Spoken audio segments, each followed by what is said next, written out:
You know, when you're spending $1,000, you want to know what you're spending your money on. All the videos I saw, I mean, they show you punching one time.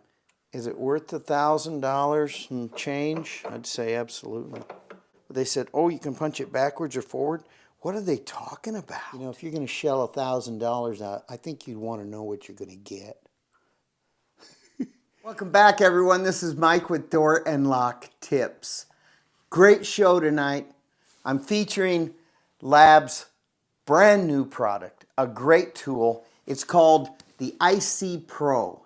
It is for capping best cylinders. So if you ever capped any of these cylinders, which I have right here in my hand, you know the agony of going through pinning these things, let alone popping a cap on the top.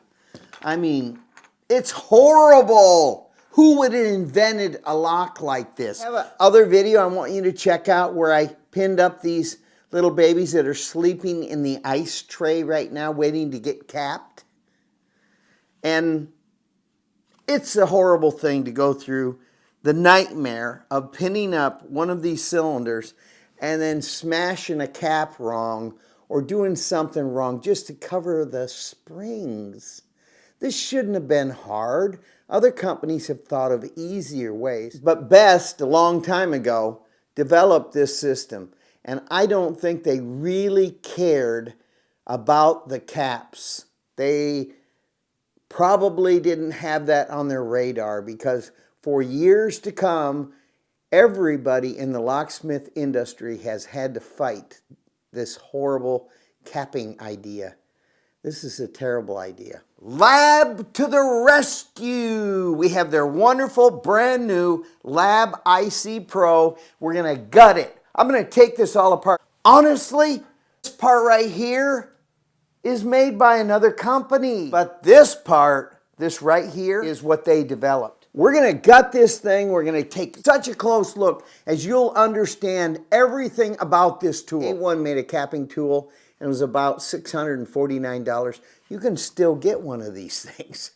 I probably wouldn't buy it unless you're really tight on a budget. Because this tool right here is the total replacement. Let's get in this video. I can't wait to tear it apart. Let's look at some of the features of this nice press. First of all, this part right here, it comes out. I have a little plate in there. But look at this.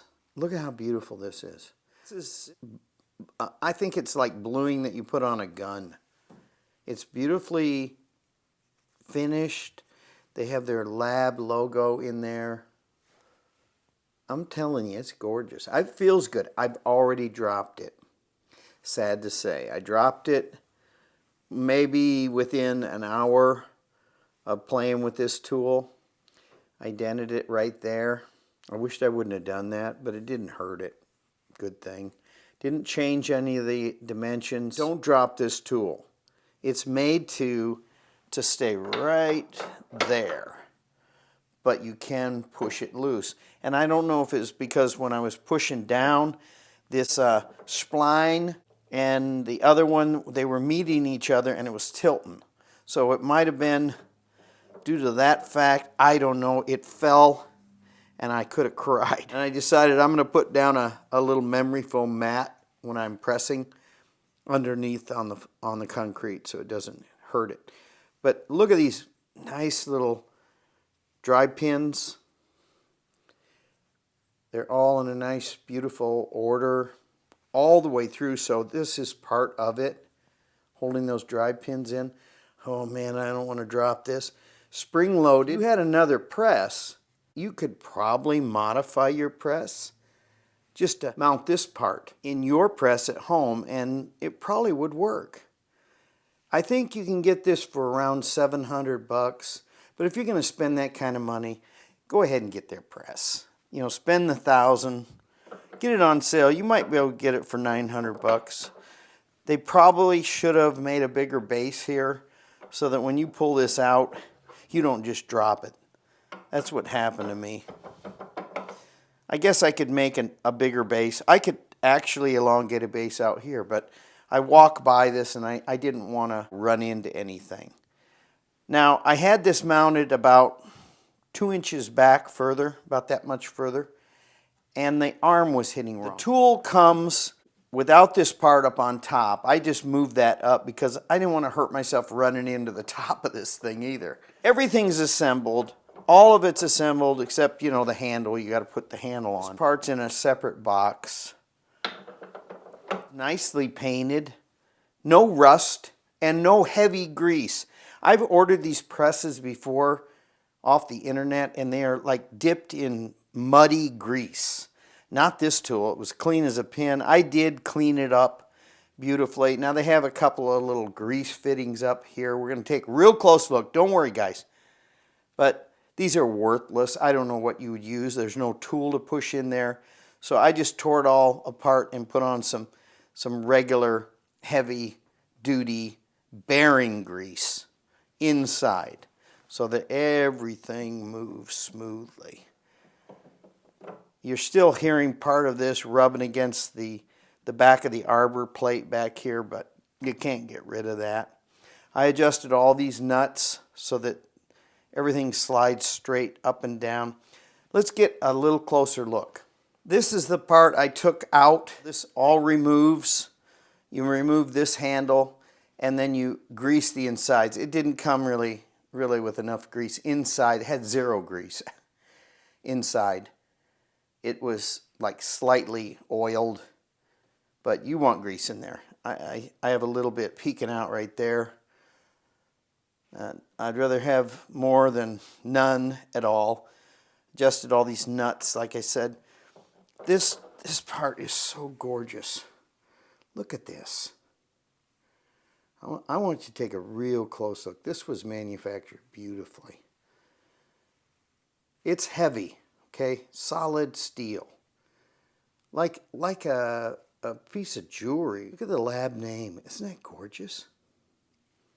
Let's see what's underneath here. They must have drove those pins in. So it's spring loaded. This pushes down. I can kind of do it with my hand. There's a pin here. And so this would be at the back. You'd have the name facing you like this. But you could really push down that arm in any direction. And you put this in and you have the little hole in the middle. You can get 4 out of this. You can push down 4 times out of this one plate. And it just fastens in there like that. Isn't that cool? So when we load this with a cylinder, I'll just show you. You can't load a cylinder with springs in it. It just won't go. So there's a finished cylinder. So you bring it out of your pinning room like this, or no springs in it at all. You have to put the springs in the top after you've set this in. There's a bearing inside. You should be able to see that in there. That holds this IC core in place. If we pull out all the springs, only load it from the front. You can't load it from the back. There's no way. Okay, that's a stop. So there's a bearing inside. I don't want to tip this cylinder, but you just push it in and there's a bearing I just popped over and there we go. It's popped into place. Isn't that nice? Look at how nice that is. Now is the time you load your springs. Don't change your mind if you're going to load the springs. Because the springs are going to kind of be caught up in here. I mean, I could see if you could remove. Hey, let's just see. I'll put in one spring. I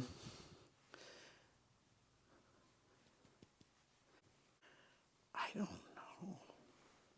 Let's just see if I can see in there. You know, I should be able to see in there.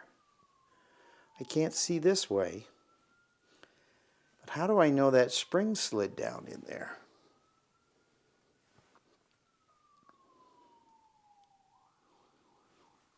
I guess I can feel it go down in there, but how would I know? got to be real careful when you're putting in the springs. I'm on the 3rd chamber now. Kind of committed here.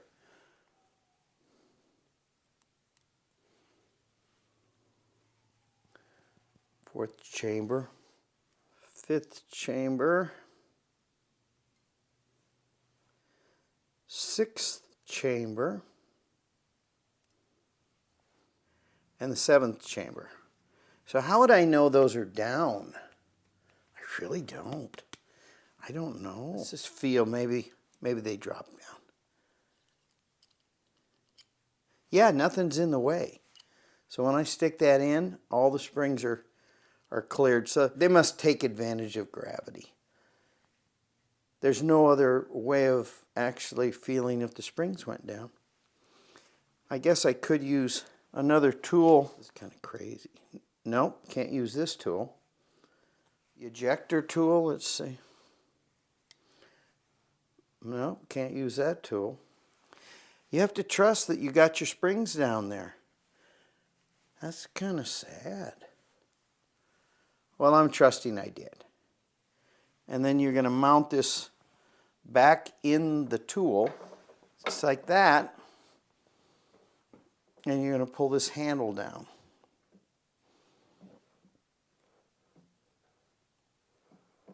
I guess you could do it, you could do a dry run without, you know, that might be how they say to do it. You do a dry run, make sure all the springs are down. You know what? That's how I'm going to do it. And then you put in your plate. See, you want to shove this off the base. This base should be longer. Because when you go working around on this, it's quite easy to shove that right off. I think that's what they want you to do. Put your springs in and then push down on this, which will set all your springs down into the chambers where it's probably supposed to be. Now you put your plate on. You can turn it around. You could actually press this like this. It wouldn't hurt anything. We're not on the base right here, but it's got plenty. It's centered right on the base. It can go any direction. I could push it there. And cool thing is this round part of the arbor, this little round part on the tool, it slips in a slot right here. We're going to get a closer look. But it slips in a slot. Now, I'm right on the top of that plate right now. So I readjusted the arm. It's pushing. I want to push down instead of pull. It was way up on top and you got to pull. I think pushing down's better. I also purchased this longer arm. I've got it marked. See this little drill out in here? I've marked some other locations that I want to do this same drill out over in my vise because I really believe it needs some other locations. Little holder right here, this little, oh! It doesn't want to hold it. It wants to slide. We'll just take it out. And engage in that hole. Keep it from sliding. They have it kind of figured out. It's still just an off-the-shelf press. It does hold this chrome one. This comes standard, the chrome one, but it's too short, guys. You need this additional longer arm for the leverage. At least I do. I don't want to mess around with this shorter arm. I'll show you how this all goes in there. I don't really want to press this down just yet because I want to take it apart and show you how this all works, and then we'll press some in the end. How about that? Or you want to see this now? You want to see it now or in the end? Let's see if I can hear you guys. Push it now or at the end? Oh, I'll go ahead. I have a very hard time pushing this short arm or pulling it. Let's take it off. This little arm's a joke. It comes off like that. They drilled and tapped it. A lot of work for a little teeny piece of metal. This arm's about 45 bucks. Buy it.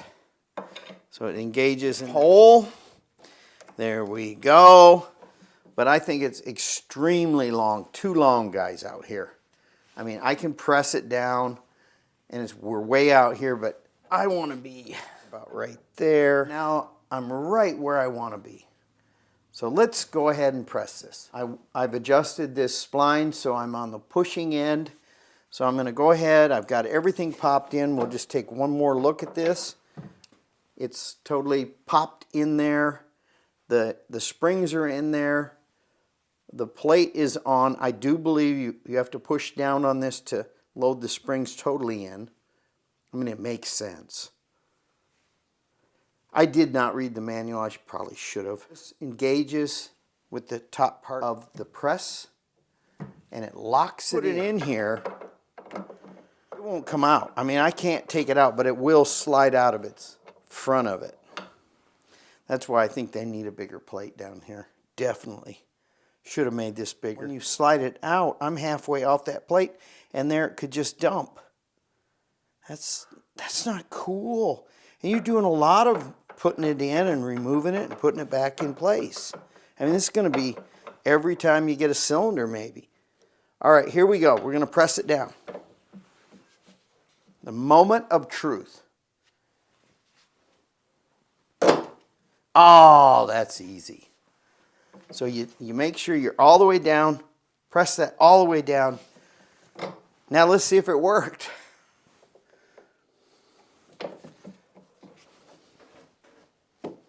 Oh, it didn't. Have to push down a little harder. Let's get this handle in another spot. You know what? I might need to adjust this out further. One more spline up. I'm hitting my hands on the workbench. So it didn't press down the back ones. I heard them go in. You'll know when it's down because everything is perfect. Look at that. That's beautiful. So you got to make sure it's all the way down when you press on it. But my knuckles are hitting on this. That's not good. So I've got it in the wrong spot. If you had a workbench where you could move it out further, like a plate on this where it would come out further, that'd be a lot better. And then you could put, in fact, that might be what I'm going to do. Oh, man, look at that. That just came out of there. You got to have that drilled so it holds it. This thing does not hold it. This is cheap. And that's junky. I only paid 40 bucks for the piece of metal. I wonder if Lab's watching. I hope they are. This is kind of frustrating. That is really junky. So when it slid out of there, it just pushed this off. Let's see if it wrecked it. No. I'm going to still work on this thing. I don't think I'm going to readjust line location. I'm going to go get a piece of chopping block and mount it to the top of my workbench and move this out further and leave the chopping block stick out so that this part right here does not fall to its death. This is 800 bucks. Ugh. All right, let's get even a closer look at this thing. I'm going to gut it now, okay? We know it works. I only have 3 more cylinders to press other than just blanks. See how nice that works? Beautiful. I never did like best cylinders, though. They're a mainstay in most companies. All through airports, best exists. But it'll say best, not this knockoff. This was only like 8 bucks for this cylinder. It works beautiful, though. And the caps are put in perfectly. So I still have some work to do on my capping press. I got to go get some chopping block. I want an inch thick of wood so it matches everything nicely too. And then I'll mount that, and then I'll mount this on top of it. And I'll probably custom cut this. So there we have it. Now let's rip the guts out of this thing. What you all have been waiting for. First you have to have the handle out, which you saw that came out real easy and hit the concrete. Then there's a set screw right here. So we're going to take the set screw. It doesn't hold it very tightly, but it doesn't have to. The handle comes off quite easily, and there's the little slot. The weight of this is the only thing that's making that handle turn. There's no springs. There's nothing inside here besides 2 gears. That's it. Let's knock this out. Notice that coming out of there. So it's not held in real tight. There it is. And there was no grease or anything. That's all my grease on there. It came without grease. This comes out that direction. So I have it held up on a box. There's no tension on this gear. Now my rod is facing this direction. I want to put it back into that same direction. I could actually mark this with like a grease pencil. Wouldn't be a bad idea. I don't have a grease pencil. So I'm going to mark it so that this gear right here, this little spline right here, goes in right there. Okay. Let's take it out.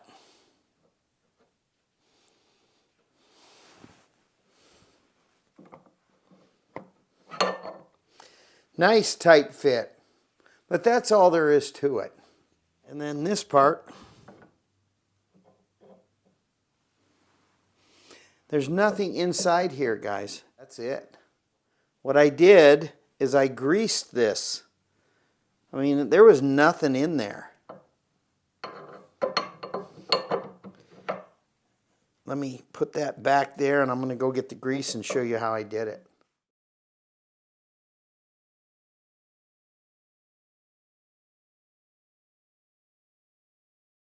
Red and tacky grease. Look at this stuff. Ooh, that's some good stuff. That is really red and tacky. All you got to do is take this grease, and I put it just where the gears are moving. It doesn't really go way up here. I pushed it in there where it wasn't going to be overflowing. I don't want a bunch of grease coming out of this thing. And I greased the sides. Then this little jewel, I ran the grease. I don't want to lose my marks. There's the marks. Ooh. Okay, I just took some of this grease and I stuck it down in these splines. They got male and female splines on this. And I just stuck it down in there, and I didn't overdo it. And still, I got a little coming out the side. You don't have to overdo it. And I greased all these parts here, and even this little part where that cotter key goes in. All right, I've done my due diligence. Now let's take this bad boy, stick it back in. There's no way you're going to mess this thing up. Okay, you can't wreck it. No matter what you do, it's built forever. Oh, and I ran grease in here too. Let's take a look inside there before I get too far ahead of myself here. So let's look inside here. Let me see if I can get the top off of here. Take this out again. Shine a light up through. It's hollow in there. Nothing in there really.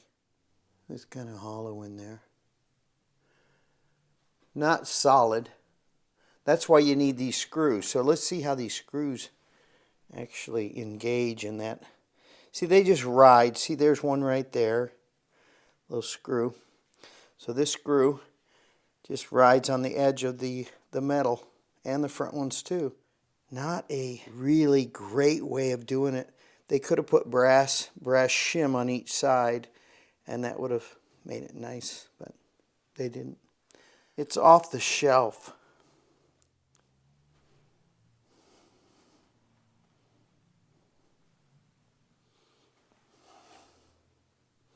So this little bearing really wouldn't grease anything.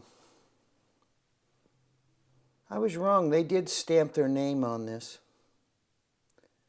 But I found another plate on it, I thought. Well, maybe not. Oh, I know where I found the name. It's in the paperwork that I can't locate.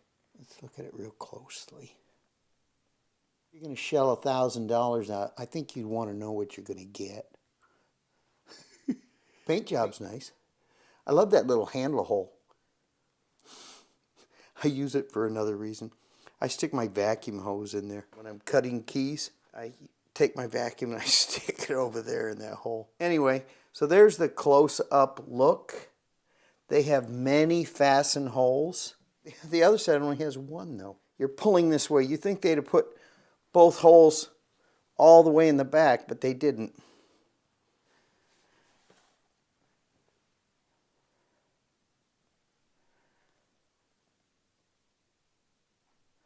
You're going to put your red and tacky all on every point here, just so you're not missing any place. You don't have to put it down here. You don't have to put it anywhere else, just on the edges of this arbor press. Red and tacky. I like that stuff, but it will not come off your hands very easy. I found a dry spot right here, so I'm going to put a little more beautiful Lucas red and tacky on here.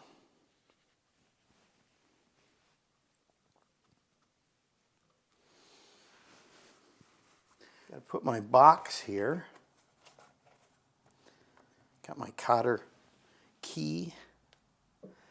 I'll stick this back down. Now, I could put grease on this, but it's already greasing itself, just going back and forth. And I did put it all on there, where it's going to engage with the other gear. Okay, got it resting there nicely. Believe it or not, my marker's still there. You can stick this in anywhere you want. If you don't like where I want the handle, you can put it in this way. It will engage in there. You can put it in any way. You can adjust this how you want. So that handle is in the location you want. See, I got it way out. Then when I push down, it would hit the table really hard. But I want it to be back here. I'm going to have it match with my little marker. That's some tight tolerances. Okay, I got it exactly how I had it. And I'm going to put a different base on this. Raise it up, put a different base, and bring it on out.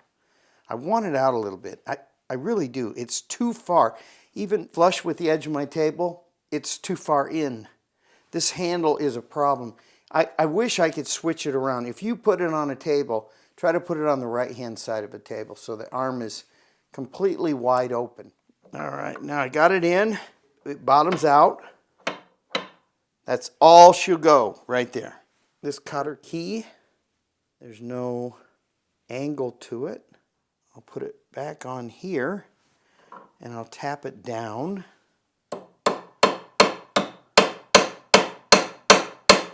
All right. See that little cutout right there? That's where that cotter key slides through. And then the set screw goes on top of the cotter key. There, I got it all the way against it. I'm sure Lab would get a kick out of watching this. Need a better Allen wrench, but I don't have one. There's no play here. You don't really need it. That's nice. That's really nice, actually. There we go. Okay, she's tight. These oiling points, what would you do? Put lightweight oil in there? I have nice grease in there. Oh, that feels really good. I adjusted these nuts. You untighten the nut, and then you turn the set screw in. These are all set screws, big long ones like that. And they engage this rod here, this part of the arbor that presses down. Got them to just right on this. Before this was wiggling so bad, and when you press down, was so wiggly that it was tipping this forward. That wasn't good. They say it's all adjusted from the factory, but is it really? I think you have to do this with everything. They all come with these cranks, so they just left it alone. They didn't want to reinvent anything by putting two handles on it or something. This side's bigger, this big huge hunk here, and that is very narrow. It's not reversible left or right hand. Kind of sad. I'm going to go ahead and drill these points. I want this handle to be. I already punched this metal for the locations. So we're going to go drill in my vise. This is 3/8 of an inch hole. We just slightly peck a hole through there so that this little thing will have a place to seat itself. It goes right in there. So that's what I'm going to do. I'm going to copy them. You know, when you're spending $1,000, you want to know what you're spending your money on. All the videos I saw, I mean, they show you punching one time. But if you're spending $1,000, wouldn't you want to know exactly what you're buying? I couldn't tell from the videos what they were talking about. They front and backwards here. They said, oh, you can punch it backwards or forward. What are they talking about? But see, this just rests on a plate. You can punch it frontwards, backwards. It doesn't matter. This is a complete unit. One piece. I could press down on that with another press. This one is nice. It's well built. I had to grease it and readjust the handle. Got my trusty Doyle vise with Friction Works jaws on here. Crank her down. This is one great vise. First I punched it. I'm going to drill it with an 1/8 inch center drill. And then I'm going to use a 3/8 inch. Here we go. Now we're going to use the 3/8 inch bit. We're not going very far here, guys. That's just deep enough to let that bolt go in there. These Friction Works vise jaws are so magnetic that, look at the metal's magnetized. Look at that. Isn't that incredible? Wow.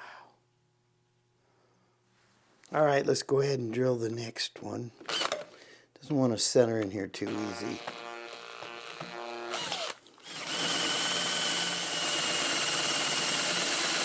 I love Cobalt drill. It's not the brand Cobalt, but it's the metal they're made out of. It's sharp that it chips or snaps. I mean, if you let this catch, it would.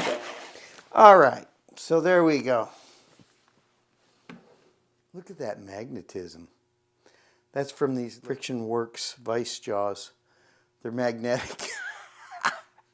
This is good and bad, I guess. Clean this up with a little sandpaper, like this 3M little sanding blocks. Just barely get that. I want to take the black color off. Okay, I'll just take a little black marker. We'll make it black inside there. There we go. Didn't go too deep. Nobody even know I did that. Now I have some new locations. Really needed them. And this rubber handle is junk. I'm going to buy a different handle. I'm going to buy a piece of wood to put that unit on. Make it better. Got to keep it clean. Have it all back together. Now I put this one way up here, this little teeny notch, so that it just cleared the table. Highly suggest you buy this other arm. This gives me still some torque and power. Got this plate in there right now. Now all you do is you flip these things over. It'll punch out holes on the opposite side here. And then you turn it around this way. It'll punch holes here and here. Now a big question. It's always going to punch 7 holes. I think I got 200 of these for free, or maybe it was 50. I don't think they're giving them away for free. Websites are not saying these are free, but they threw them in my box. Not going to believe it. I just found the manual. It was right in the drawer there. So there's the manual. It does say this is from a different company. It's even in a Ziploc. You may need it for parts. So that's what they're showing in the manual. Hey, look at. They don't even have the arm in there. That's pretty cool. This is the 250 box. I just bought it. I will never use all these, but you never know. You're going to get 50 of these things in the box. Highly suggest you buy more. I mean, what if you can't get these in the future? You better have some on hand, right? So those are great. You get 4 times of use. They'll look just like this when you're done. Pretty cool. And you can throw that in your little key scrap yard. Oh, I want to show you these different locations. So I'm barely clearing, see?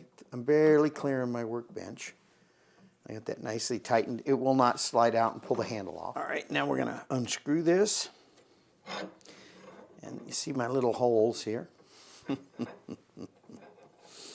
Everybody likes to modify. I got to have it the way I want it. There we are. Now I got some torque. And when I put this on a wooden base, I was going to show you how I mounted it here, but I'm not going to. I just used screws for LCN door closers, the big wooden screws, and some washers, and it worked great. I'm going to pretend like I'm actually working. I have a 6-pin small format IC core. The springs need to come out for it to go in this unit. So it can slide in. I don't even have to take this unit off. I have brass baby, which will work for the rest of these. So let's go ahead and take my springs out. Okay, I have the springs out. It's all pinned up, guys. I don't want to dump that over. So this is going to be a working cylinder, 6-pin. Now all I have to do is just slide it right in, and it pops. There's a ball bearing in there. It holds it. It will not come out. Here we go. We got a nice close-up of how this works. Isn't that nice looking? All right, we're going to press it straight through. Make sure you can see everything. Cylinders all the way in. Ah, isn't that cool? All right, I press all the way down and see that's seated nice and flat. If it was gapped, it wouldn't have been done. Ooh, that's nice. Let's turn it around. Pop out the cylinder. Oh, look at how nicely that's done. Look at how nice. Ball bearing keeps it right in place. That's beautiful. Is it worth $1,000 and change? I'd say absolutely. But I do not like the fact it can drop off. It's too narrow. It's just big enough. Why didn't they make that bigger? Look at that. I could easily drop that. I'm fixing this problem. So I'm going to sand the top so it's light, so I can see these holes. Then the chamber holes are dark. I'll be able to see them. And I'm going to number them. I'm going to add wood to the base, extend it out, pull this whole unit out, and when I pull this handle down, it won't be right here where I can pinch my hands. This cylinder is definitely wrong. I want you to listen.